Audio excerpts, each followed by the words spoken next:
Have you seen Hayao Miyazaki's reaction to AI? What? No. Who is that?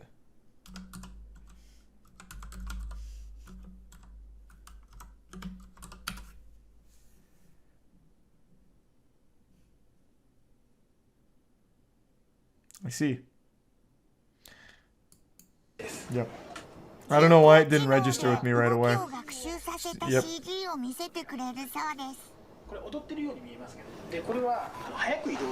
I know, sorry, it's late, it didn't register. I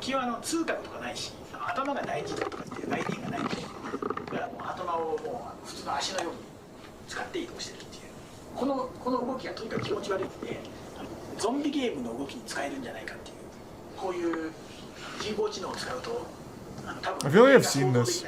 I went on a Miyazaki rabbit hole not too long ago because it turns out he hates his fucking son. So I found that really interesting. Anyone remember when he watched his son's premiere movie and he left midway through? Called it bad? Yeah, it was honestly sad. No, he's a genius, man. Miyazaki makes incredible works. But he's a bad dad from everything I've seen. His son's film did suck ass, though. Yeah, but the point isn't, like, it's your son. Like, even if it's not great, you need to at least be there to support him. Like, give him advice. You're fucking Miyazaki. Like, you'd be like, hey, I appreciate what you did here. I can see you put a lot of work into it. And you know what? I am thankful that you've done this. And then maybe give him advice on how it could have been better. Instead of just walking out midway through to smoke a cigarette and say you're disappointed. Like, anything but that. Which film did Goro Miyazaki direct that... what? It was the one that blended, like, 3D, like the CGI. It really didn't look good. Like, I do agree it wasn't good looking. But here, this was him after at the premiere.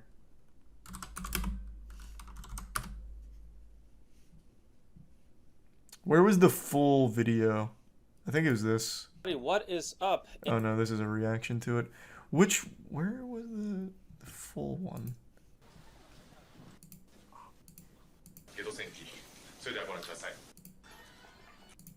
This isn't the full thing, but yeah, you can get the idea here.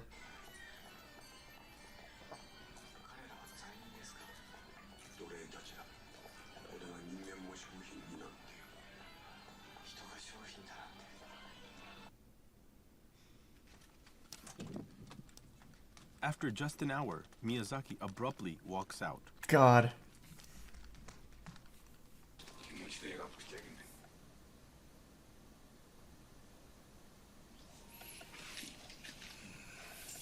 The son's film is brimming with scenes reminiscent of the father's movies.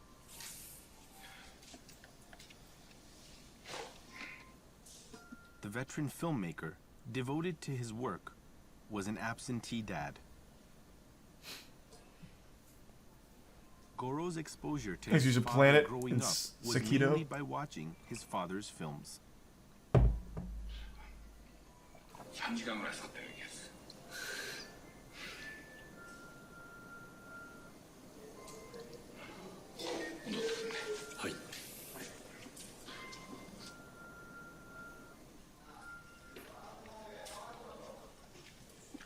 Yeah, it's just fucking sad. Like, great filmmaker, shit dad. Later he told him it was good. I can't imagine though that was real. I saw that because it's this video. Though I don't think this is the same movie he watched here. But yeah, at some point he was like, yeah, I actually liked it. But I really feel like that was to save face because even, from what I recall, even in Japan, Miyazaki caught a lot of shit for this. I vaguely remember reading some old shit about it. Never meet your heroes. Yeah, I guess never meet your dad. Like, I mean, the kid clearly idolized his father. I think one of the... I'm going off old memory here. But I think one of the things that Miyazaki was so upset by is that Goro used scenes reminiscent of his work. And he felt that was almost insulting. But he needs to realize he was an absentee father. And his, as mentioned in that video, his son's main way of connecting with his dad was through his work. So I believe it was more paying homage than ripping him off. I'm pretty sure that film pretty sure that film did good too. No, from what I recall, Goro has not had like an actual successful movie at the moment. Maybe that's changed. It's been a long time since I went down this rabbit hole. Let me take a peek. I do feel terrible for him, like legitimately. He's given it many, many tries.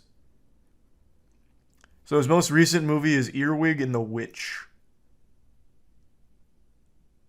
Let's see.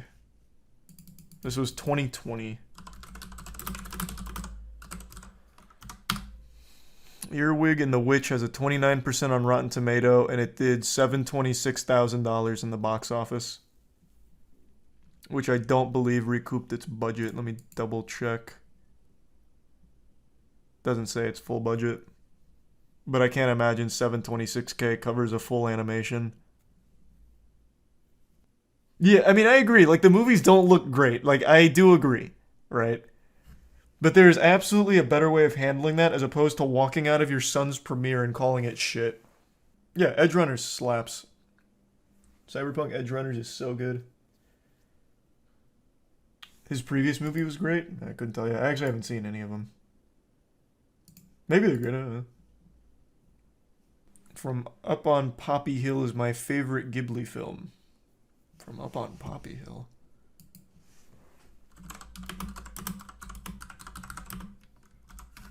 It was in 2011. I never saw this one. Oh, Goro's in it.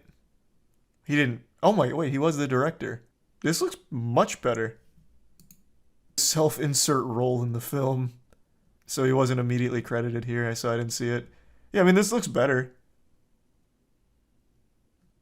Speaking of, what's your favorite Ghibli movie? That's Spirited Away. As basic bitch as that is, Spirited Away is just too good. Studio Ghibli tier list? Oh, people would not like that. I'll give you a spicy take. Howl's Moving Castle, as well as My Neighbor Totoro, are visually beautiful, but narratively disastrous. Carried entirely by the visuals as well as the score. I still like them overall, but I went back and watched them. The story is terrible. In both.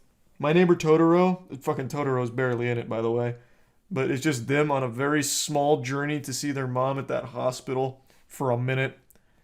Then they see her and go right back. It's like a fucking worthless journey. But the movies are more about like the actual spectacle and the connection to it, I guess, which is fine. But that doesn't really forgive a really weak story. What's wrong with Howl's Moving Castle? Howl's Moving Castle has all the makings of a good story and then falls flat. Like, that whole thing with him transforming and shit was completely unrealized. Like, it turned out to be completely fucking worthless. The witch going senile and then not senile and back to senile, being obsessed with him, and then, like, it just didn't work. They had the ingredients, but didn't actually finish it off. So it just ends abruptly. Like, it didn't actually have like a conclusion to it. Things just happen. You're so wrong. I just rewatched it. Legitimately well, I guess just is an exaggeration. I watched it last year again. I think it has to have been a long time since you watched it, like, and paid attention to the story. It's a beautiful movie, but the story is just not good. And that's why I said no one would want a Ghibli tier list, because there's 2 movies from him I don't like. Well, it's not that I don't like them. I think are weak narratively, which people believe are impossible to criticize masterpieces. He didn't write Howl's Moving Castle, just directed it. Yeah, whoever wrote it did a terrible job. But he directed the fuck out of it. I would urge you to rewatch it and actually pay attention to the story. Which, I don't know, maybe that defeats the purpose of watching it, I'm not sure. But it just is not a good narrative. The book probably has better pacing. The book also probably explains some of the shit that makes no sense in the actual movie. It's meant to be sad? Yeah, but it's not even sad. What do you mean? They have like one-off mention of like, the prince is missing. Never mentioned again. Also completely fucking useless. Then it turns out that jumping scarecrow was the prince under... Oh, spoilers, I guess, whatever. Is actually the prince under the spell. It's like, oh, I might as well free you. Well, thank you for freeing me. Let's have a happy ending. Not everything needs an amazing narrative, though. And I said it's a great movie, even in spite of that. I still like it. that doesn't mean that I won't criticize a weak narrative in it. The narrative wasn't that bad. It wasn't like the worst story ever told. Like I said, it had all of the like ingredients of a great story, and I'm sure the book is wonderful. But the movie didn't get everything in there that it needed to make it a good story. What about Princess Mononoke? I always get that one mixed up with another one. Is Princess Mononoke the one with the fuck, this is one I haven't watched in a while. Is that the one with the bow and arrows, the demon scrawls and shit, and the wolf? It's the one with the wolf. That movie slaps. I always get that one mixed up with a different Ghibli film, and I never remember the name of it. That one I haven't watched in a long time. Nausicaa? Maybe. Might be. Pom Poko's an interesting one, though. That's the one with the giant nutsacks, right? They have similar themes. Yeah. Who Framed Roger Rabbit? That goes kind of hard.